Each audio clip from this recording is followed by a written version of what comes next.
अस्सलाम वालेकुम student. PHP tutorial के लेक्चर नंबर 16 के साथ मैं हूं मकबूल हुसैन। आज के लेक्चर में हम टर्नरी ऑपरेटर के बारे में डिस्कस करेंगे।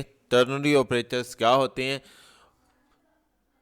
तो सबसे पहले देखते हैं टर्नरी ऑपरेटर की डेफिनेशन।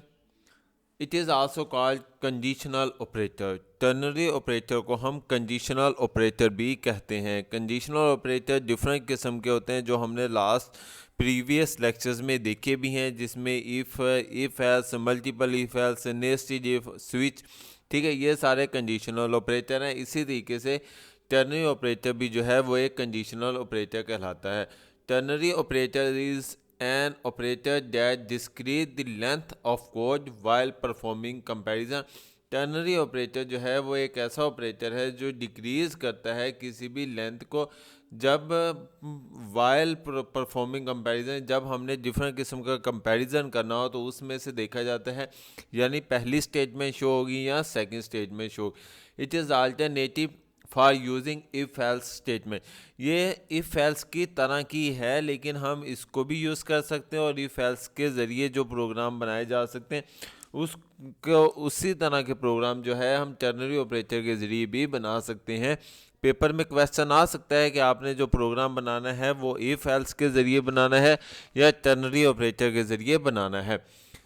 तो टर्नरी ऑपरेटर का सबसे पहले सिंटैक्स देखते हैं। टर्नरी ऑपरेटर के अंदर सबसे पहले कंडीशन देखी जाएगी, उसके बाद जो है क्वेश्चन मार्क्स आएगा, फिर जो है अगर तो कंडीशन सही होगी तो स्टेटमेंट 1 शो होगी, उसके बाद कोलन आएगा, और अगर कंडीशन गलत हो जाएगी यानी कंडीशन फॉल्स हो जाएगी तो स्टेटमेंट 2 जो है यानी सेकंड स्टेटमेंट जो है डिस्प्ले होगी, और उसके बाद सेमीकोलन आएगा।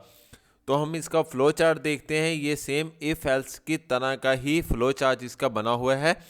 इसमें देखा जाए तो ऊपर से स्टेटमेंट आएगी, कंडीशन चेक होगी, अगर तो कंडीशन सही है तो एग्जांपल 1 यानी ट्रू वाली स्टेज में चलेगी, और अगर एग्जांपल यानी कंडीशन फॉल्स है तो जो होगा वो यानी सेकंड या फॉल्स वाली स्टेज में जो है वो डिस्प्ले होगी, और उसके बाद जो है प्रोग्राम आउटपुट में चला जाएगा यानी एंड हो जाएगा।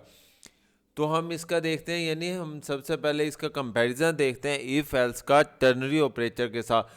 तो मिसाल के तौर पर कहता है ternary operator is short hand for the if else statement, यानी टर्नरी ऑपरेटर जो है वो शॉर्ट हैंड है if else statement. If else में प्रोग्राम जो है वो थोड़ा सा लेंथी बनता है, जबकि टर्नरी ऑपरेटर में जो है वो तमाम कंडीशन जो है वो एक ही लाइन में शो करवा दी जाती हैं।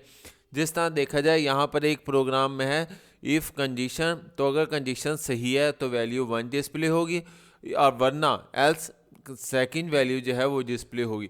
और इसी प्रोग्राम को अगर हम टर्नरी ऑपरेटर के ज़रिए करें तो वो कैसे होगा, तो उसमें जो होगा वो सबसे पहले कंडीशन लगेगी, कंडीशन के बाद सवालिया निशान, और उसके बाद स्टेटमेंट 1 यानी वैल्यू 1 आएगी या वैल्यू 2 आएगी।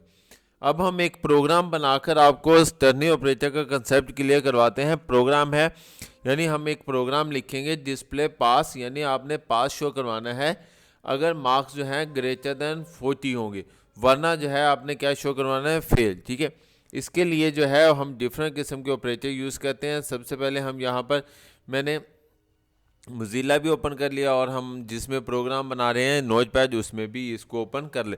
अब इसमें जो है पीएचपी का कोड लिखते हैं। तो सबसे पहले हम वेरिएबल डिक्लेयर करेंगे। जैसा आपको पता है वेरिएबल डिक्लेयर करने से पहले सबसे पहले डॉलर साइन लगता है, उसके बाद जो है हम वेरिएबल का नाम लिखते हैं। तो हम वेरिएबल का नाम लिखते हैं मार्क्स, और उसके बाद लिखते हैं ग्रेटर दैन इक्वल टू 40। ठीक है, तो यानी अगर फ़र्ज़ करें मार्क्स ले देते हैं 40, ठीक है, यानी 45 लिख देते हैं, तो यानी हम पास शो करवाना चाहते हैं। ठीक है, और उसके बाद मैंने यहाँ पर कंडीशन लगानी है। कंडीशन के लिए जिस तरह मैंने आपको बताया था हम यहाँ पर लिखेंगे प्रिंट। ठीक है जी, आप प्रिंट की बजाय इको भी लिख सकते हैं, इको में भी आप प्रोग्राम जो है वो शो करवा सकते हैं। और उसके बाद हम लिखेंगे डॉलर साइन और वेरिएबल का नाम। ठीक है जी, डॉलर साइन लिखा, वेरिएबल का नाम लिखा, और उसके बाद यानी हमने वेरिएबल का नाम लिख दिया मार्क्स। ठीक है, और हम यहाँ पर लिखेंगे वैल्यू जो है वो ग्रेटर देन इक्वल टू, यानी जो वैल्यू है वो ग्रेटर देन है या इक्वल टू है किसके, 40 के।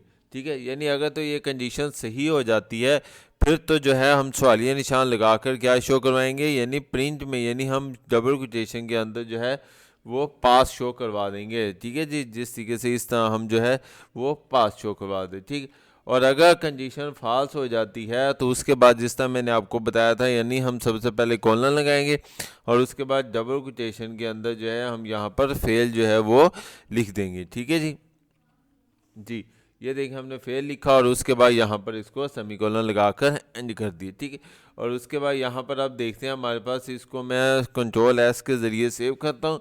अब हम यहाँ पर इसको डिस्प्ले करवाते हैं। तो अब देखें मैं यहाँ पर जैसे ही रिफ़्रेश करूँगा तो अब देखो कंडीशन जो है 45 है, तो इसका मतलब है कंडीशन सही हो रही है, क्योंकि 45 जो है यहाँ पर मैंने 40 नहीं लिखा, ये ले। ठीक है जी, 40 लिख दिया, यानी 40 या 40 से बड़ी होगी तो पास शो हो, वरना जो है फेल शो होगा। ठीक है, हम इसको यहाँ पर अब हम रिफ़्रेश करते हैं तो ये देखें आपके सामने जो है पास आ चुका है। लेकिन अगर जो है हम यहाँ पर वैल्यू जो है 35 लिखते हैं, उसके बाद इसको मैं कंट्रोल एस करता हूँ, तो फिर आप देखें जब हम इसको रिफ़्रेश करेंगे तो यहाँ पर जो है ये देखें आपके सामने जो है फेल जो है शो हो चुका है।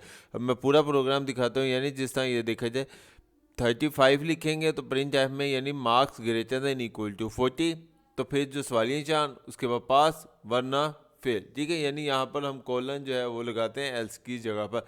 ठीक है, तो ये जो है वो हमारा टर्नी ऑपरेटर का प्रोग्राम था। उम्मीद है आपको समझ आ चुका होगा टर्नी ऑपरेटर क्या होता है। तो अगर किसी भी किस्म की कोई प्रॉब्लम हो, कोई प्रोग्राम समझ ना आए, तो आप इस ईमेल एड्रेस पर या जो मेरा यूट्यूब का चैनल है कंप्यूटर ट्यूटोरियल हब, इस पर कमेंट्स करके पूछ सकते हैं। अपना ख्याल रखिएगा। अल्लाह हाफिज़, फ़ी ईमानिल्लाह।